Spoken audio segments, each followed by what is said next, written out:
Magkaigsunan, matang karunugon niya, makadawat kami o inyong mga pangutana. Happy Whispers meeting Tibok na kalibot. Atong tulmanon oras sa atong Pag-aral ko silang issue na walay kalabutan sa Diyos. Magdesidir na ganita nga mo serbisyo sa atong Ginoo. Ang yawa, mangita o pamagi, mo-offer na mura-mura po ug iya sa Diyos. ang inahan kanya aligaran ang napulog sa mga anak. Ako kalimutan tiyon sa Ginoo. Nga ang tanang mga kalisod iyang isukli.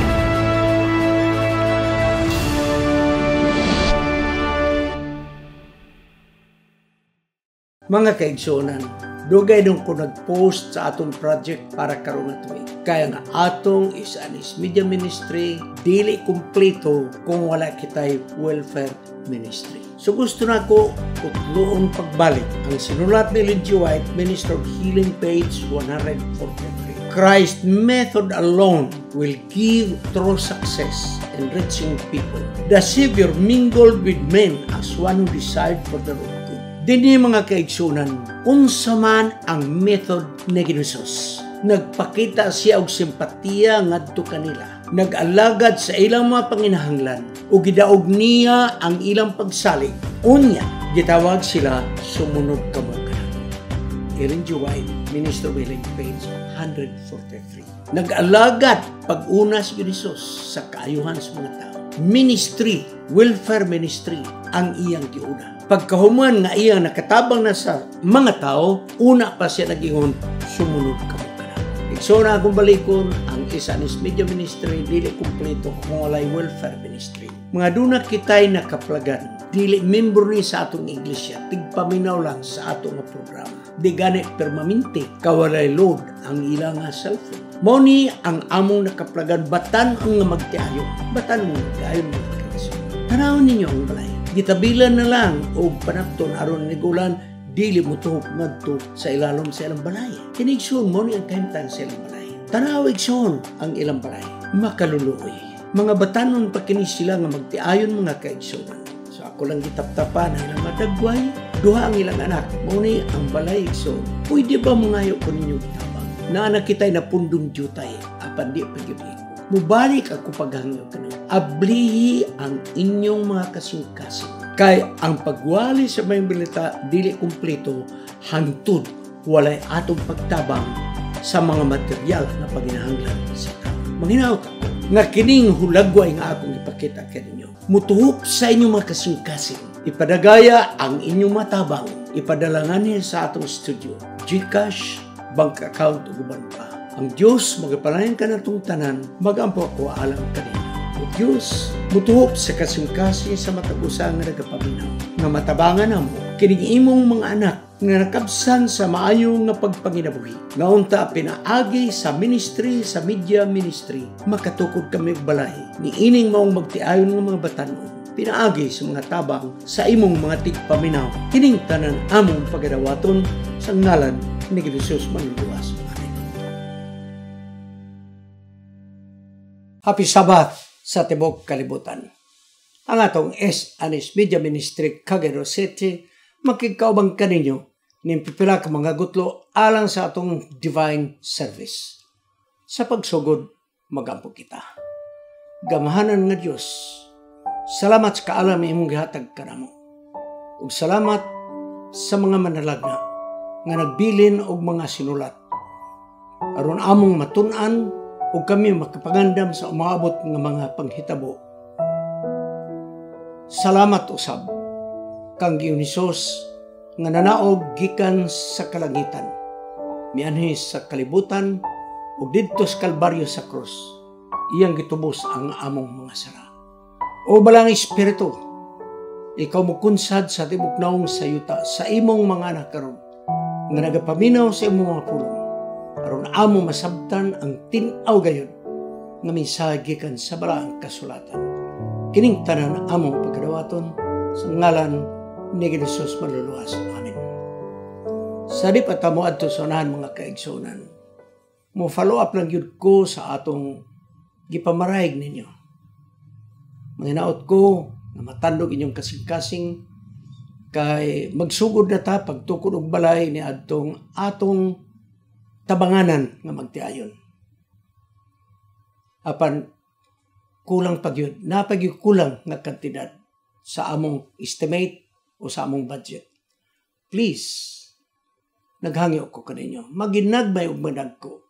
Basta mag-usa lang yung taog tabang, masulbad kini. Thank you. Padayon gapon ta mga kaigsunan. Daniel, wisdom to the wise. Daniel, kaalam ngadto sa mga maalam nga mga tao. Usa kini ka libro nga gisulat sa akong professor sa Old Testament sa atong seminary, Dr. Savro Sravko Stefanovich. Karon nagsuon ang atong topic, Daniel 4 gihapon ta. Di gyud ta mohawa hangtod di nato matagod-tagod ang maong kapitulo hangtod nga matapos ang libro sa Daniel.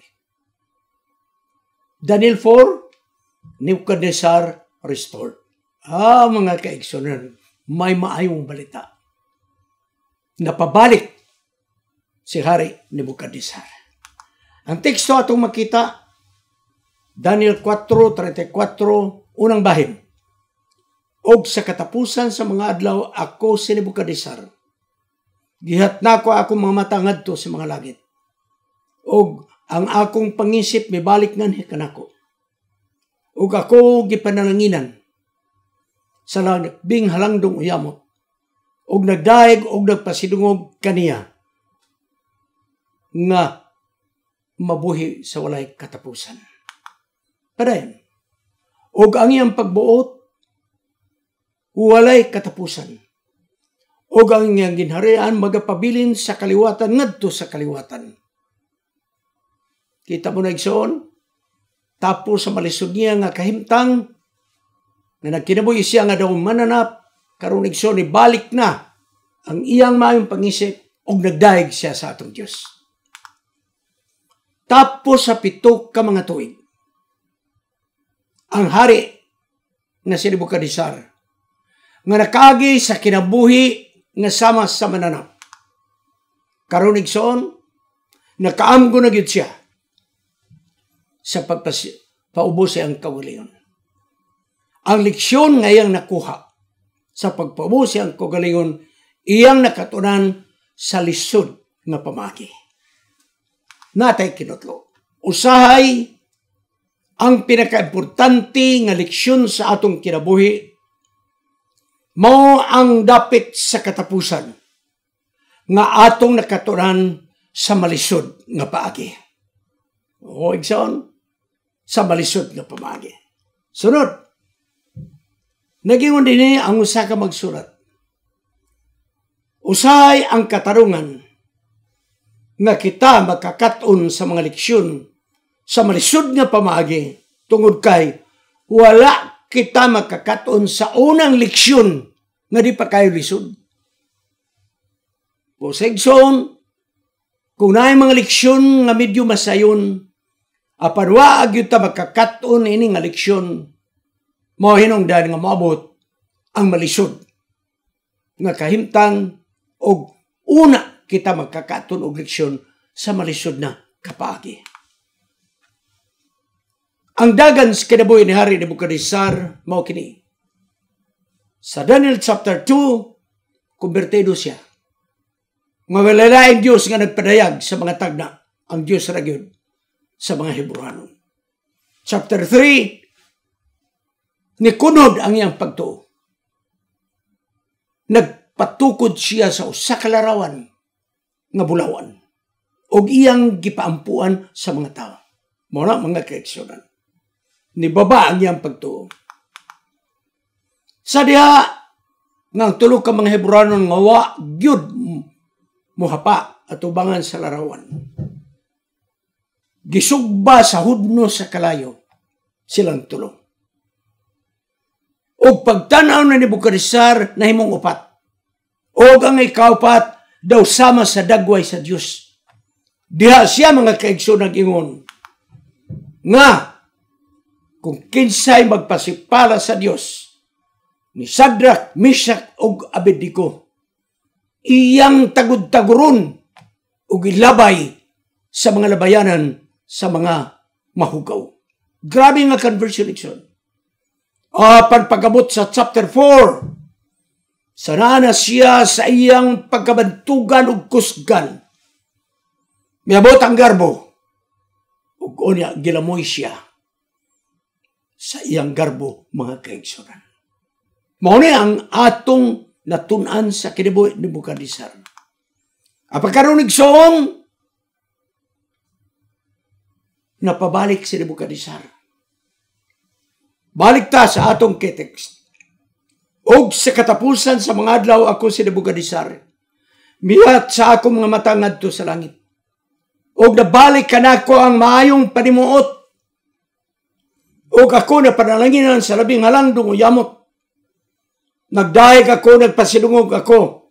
Siya nga nabuhi sa walay katapusan. Daniel 4:34, first part. Second part. Ug ang iyang pagbuot sa walay katapusan, ang ginarian nga magapadayon gikan sa kaliwatan ngadto sa kaliwatan. Daniel chapter 4:34, second part.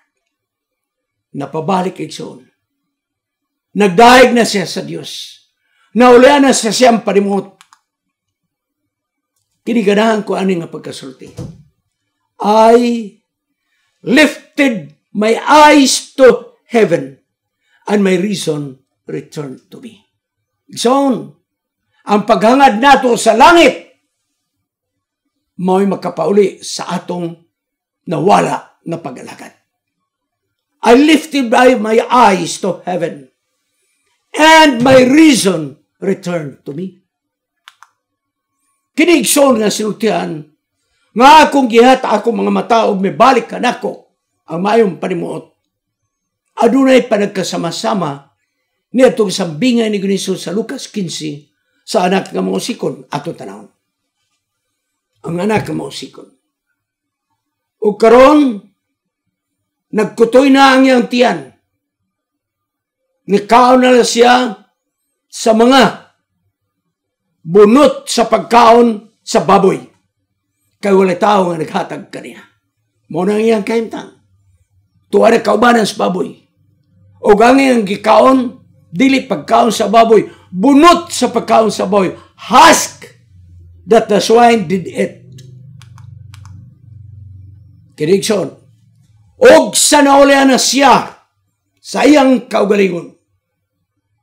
Mingon siya, pagkadaghan mo ng mga sulugoon.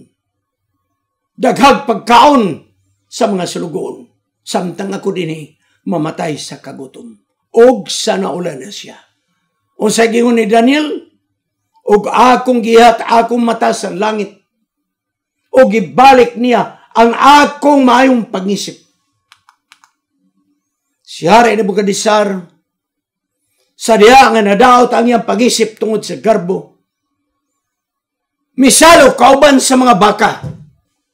Mipuyo kauban sa mga baka. Nagsabsab og sagbot sa kauban sa mga baka. Ang anak nga mausikon walay laing pamagi niya. Kay wa na siya makaon. Miadto siya sa pigiri. Nagtrabaho siya sa pigiri. Og ang panit sa pagkaon sa baboy, mo'y iyang gikaon mga kaigsunan. Si Nebukadnezar og ang anak nga mausikon, adunay panagkasama. Ilang nakatunan ang leksyon sa malisod nga paagi.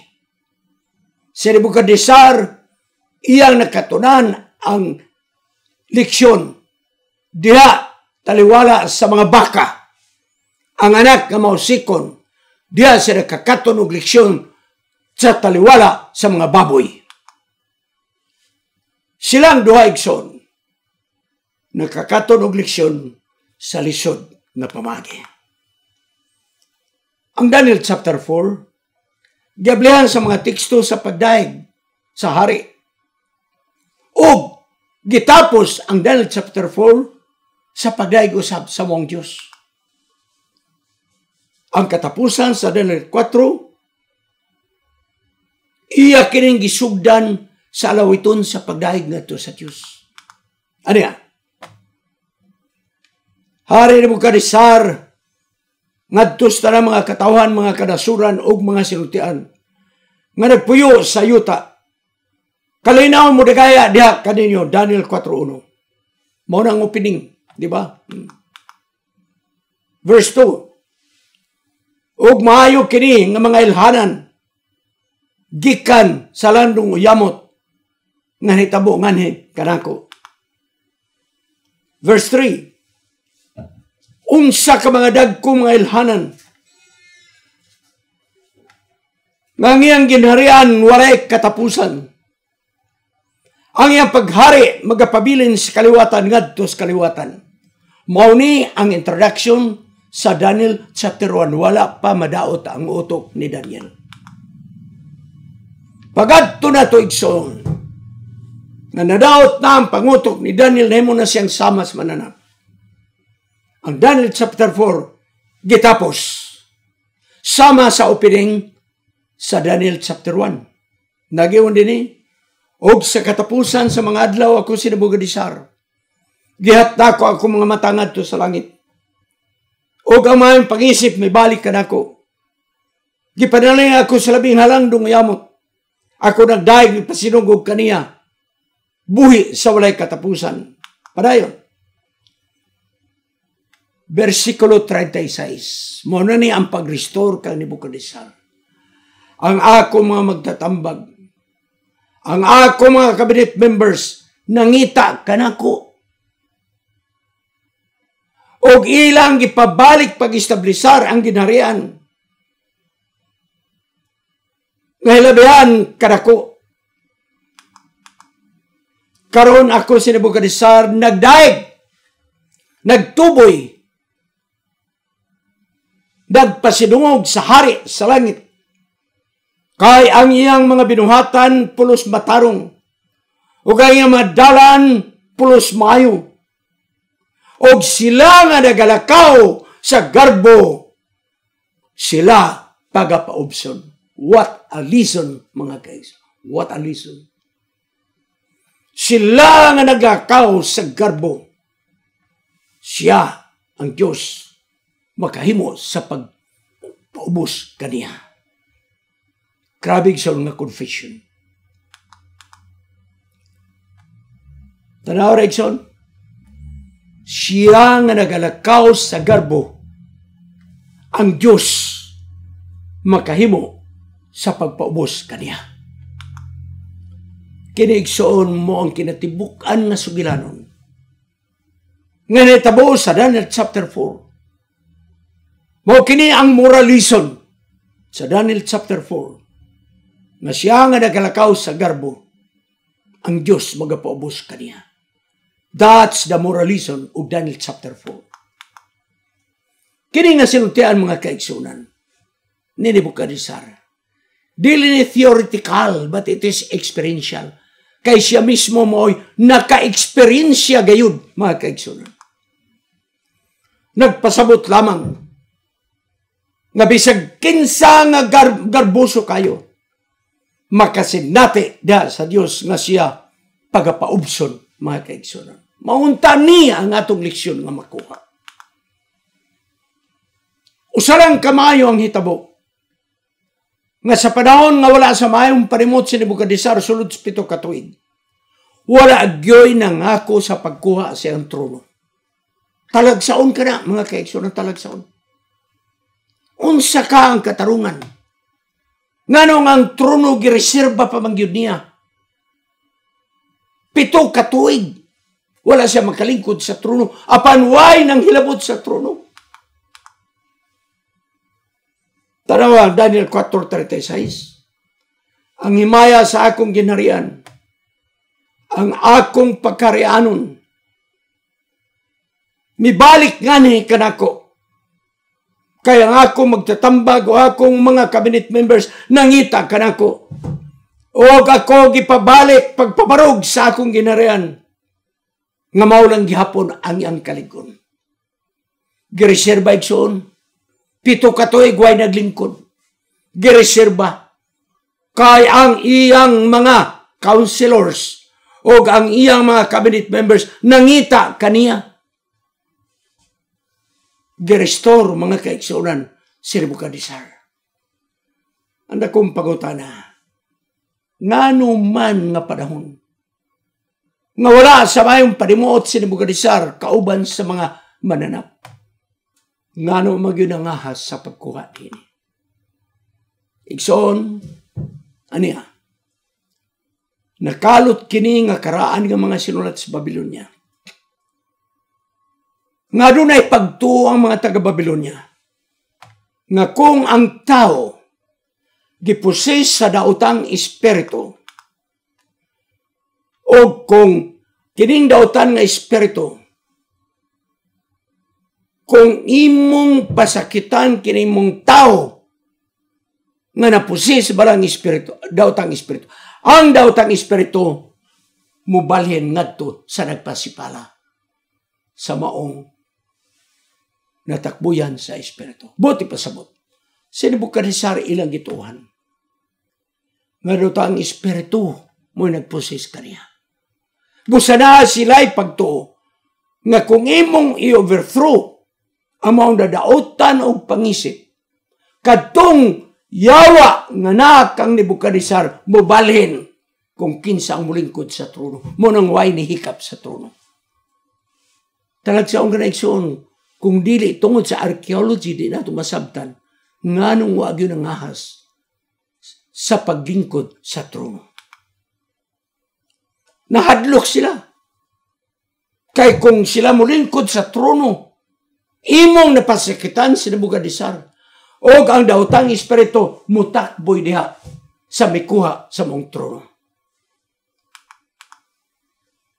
Apan sa pikas nga bahin, atong nabaluan nga si Daniel, taas o ranggo. Atong nabaluan nga daghang mga responsibilidad sa hari nga si Daniel may nagalihok. Busa, samtang wala nagalingkod sa trono, ang mga Bible scholars na gato nga si Daniel, mo'y OIC mga kaigsunan. Mo'y in charge sa pagdumala sa ginharian. O ako gipabarog sa akong ginharian. Nga dako lang gihapon. Fully restored mga kaigsunan. O kining pagka-restored ni Nebuchadnezzar. And I was established in my kingdom instead. More greatness was added to me. Misamot siya. Kadako ang iyang gahom. Kinig soon, may kapupares sa mga hitabo.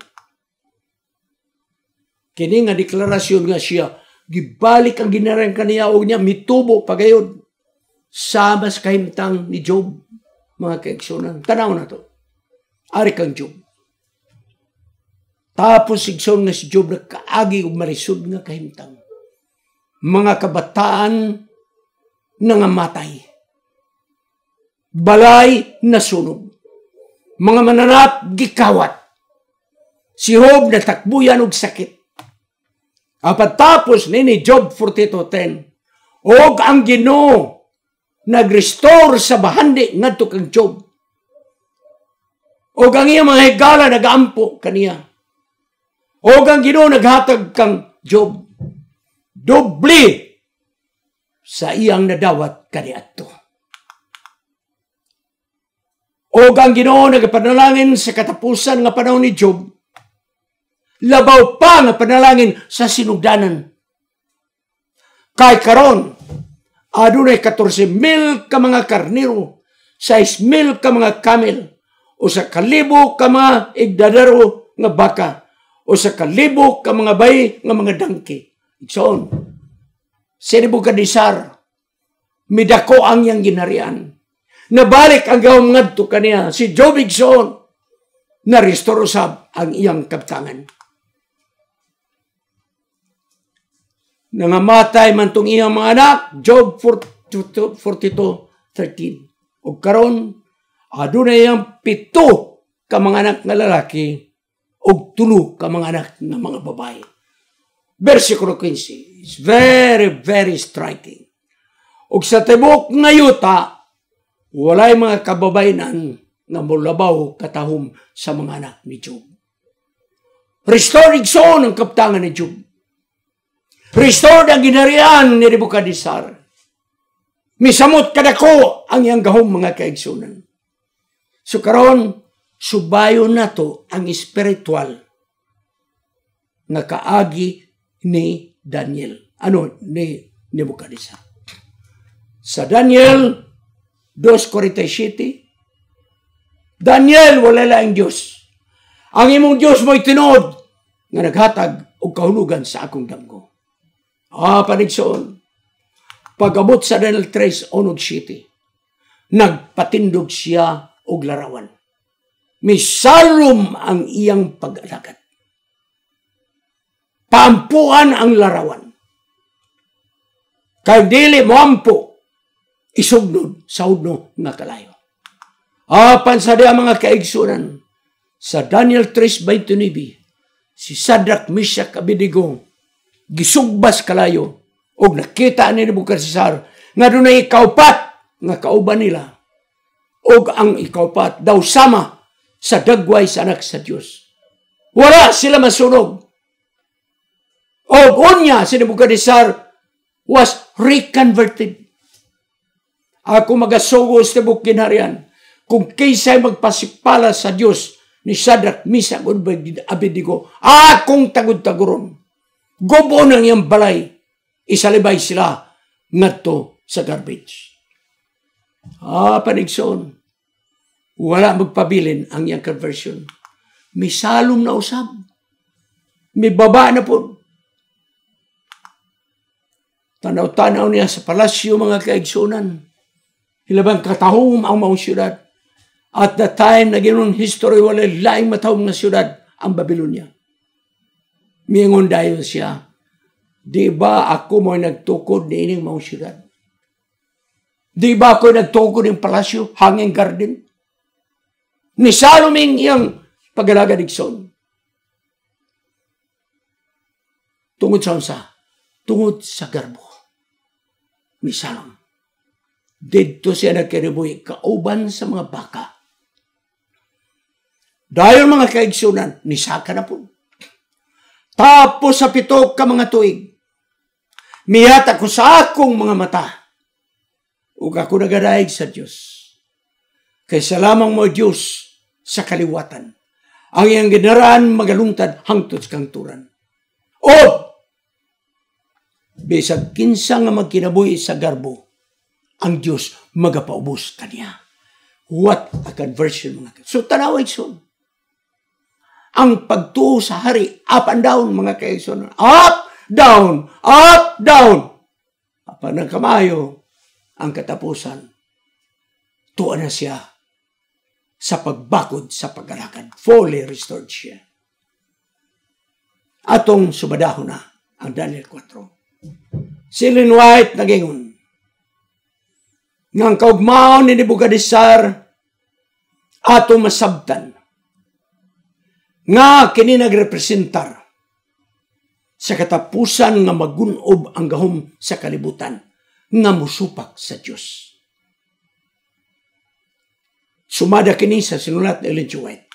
O sa pagyod, niining maong sugilanon nagapakita nga adunay linungtaran ang garbo o ang pagsukol batok sa langit nun nga kabubuton. Kay kini maong simbolo ni adtong usa nga pagahukman kay siya mapildiman sa Diyos. Sumarigapon si Lord Ellen White. So, ang kinabuhi ni Nebuchadnezzar is conversion and humiliation. Samtang gipakita ang iyang gahom, ang iyang pagkahambugirong nga hari. Ang Biblia nagapakita kang Nebuchadnezzar nga ang eksperyensya sa kasinatian, nga siya nagpaubos ang kaugalingon, nga siya misubitar ngadto sa Dios sa daghang mga pamaagi sa langit nun nga pagkukumbato kaniya. Kini nagapakita nga ang tao gihatagan og posibilidad sa paghinulsol bisan pa man sa mga dagko nga mga tao. Matutas kinutlo. Our greatest glory is not in never falling, but in rising every time we fall.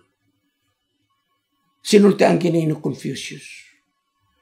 Ang atong dako nga himaya, dili nga kita wala mga pukan, kung dili nga matagbakod nato sa diha nga kita matumba. Pagkanindot nga sinultian sa philosopher nga Inchik. Ang dako nato nga himaya, dili nga wata mapukan, wata matumba. Apan ang atong pagbakod, matagpanahon nga kita matumba. That is the glory, mga kaigsoon. Sunod, what defines us na how will we rise after we fall? Unsa ang magpabag-o nato? Unsa ang makagiya ka nato? Mao ang pagbarug nato sa diha nga kita matumba. Ikson, mao ni ang atong paglaom. Bisag kapilata matumbas pag-alagad. Bisag kapilata mapildi sa yawa. Apan mo bakod ta, kamayo tagtabang sa atong Diyos. Ang espirituhanon nga dagan ni Nebuchadnezzar, kato akong ipakita tiniyo nga graph. The spiritual graph of King Nebuchadnezzar is the spiritual graph of you and me. Maunigson magko na itong leksyon. Ang ups and downs, up, ang kasinatan ng Nebuchadnezzar, imo o ako ning kasinatian. Sama kang hari ni Nebuchadnezzar. Dili importante kung kapila siya matumba. Ang importante nga siya ni bakod matag matumba siya. 7 ka mga tuig. Nanahimo siyang daw mananap. Kaubanan sa mga baka. Nagsabsab sa mga baka. O diya siya makakuha sa malisod nga paagi nga leksyon. Simple ra gidunta nga leksyon. Apariyang nakuha sa malisod nga paagi. Unsa man kini? Those who walk in pride, God is able to humble. Ang sumada mga kaigsunan, sa Daniel chapter 4 mo, siya nga nagkalakaw uban sa garbo. Ang Diyos magapaubos kaniya. Mahinaot ako. Ang kinabuhi ni Nebuchadnezzar, atong mapadaminan. Nga atong isalik ko ay mga garbo. Kung unsa man ang atong mga accomplishment sa atong leadership. Kung unsa man ang atong accomplishment mga kaigsunan sa atong pagkinabuhi. Never nga moturok ang atong garbo. Kung unsa man ang talento nga gihatag sa Dios kanato, never nga moturok ang atong garbo. Karon kung unsa man kadungganan nga mong gikuptan, never nga moturok atong garbo. Karon kung kamo nakadawat og dinagko nga mga panalangin sa salapi og kabtangan, never nga kita makabaton sa pagbarbo sa atong kagaling. Kaya lison sa chapter 4 sa Daniel, simple kayo apan lisod makatunan. Kanila nga naglakaw diha sa garbo, ang Diyos magapaubos kaniya. Magabutas pagtapos. O Diyos, among nakita ang kinabuhi ni Hari Nebuchadnezzar. Pataas paubos. Pataas paubos. Apas katapusan, mibalik siya pagpataas. Ang kinabuhi ni Hari Nebuchadnezzar, amo kining kasinatian. Apas salamat sa pahimangno ni Hari Nebuchadnezzar, nga siya nga nagalakaw diya sa garbo, ang Diyos magapaubos kaniya. O Diyos, hatagi kami sa kasing-kasing nga papainubsan. Kaya hindi kami buot makaagis kasinatian ni Nebuchadnezzar, nga ang leksyon sa pagpaubos, iyang nakatunan. Diya taliwala sa mga baka. Diya taliwala sa mga kasagutan. Gamhi kami o Diyos. Ipabilin kami ang mapainubsanon. Sa ngalan ni Jesus manluluwas. Amen.